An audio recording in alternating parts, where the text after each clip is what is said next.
Hey guys, welcome back to my channel. In this video, I'll be reviewing and swatching the Urban Decay Naked Ultraviolet Eyeshadow Palette.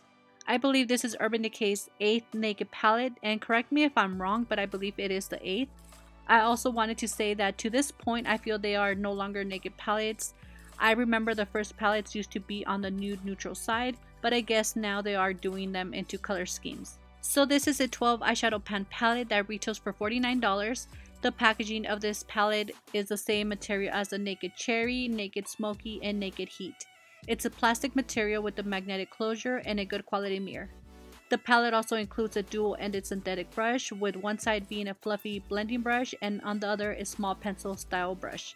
The palette has a mixture of warm and cool tone shades. It also has a mixture of mattes, a satin, and shimmers.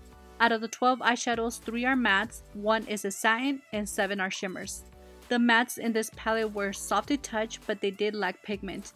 They swatched very sheer on my skin tone, and out of the 3 mattes, the shade Hack was the most pigmented. The shades Mind Slip and Optimized looked a bit chalky on my skin tone if I used them as a transition shade. For the shimmers, these felt tightly pressed and I had to apply pressure to get a good pigmented swatch. These are dry to touch shimmers, and the shade Lucid, Euphoric, Purple Dust, and Digital were able to transfer using a brush, while the others I could only use a finger application to get any pigment on my eye.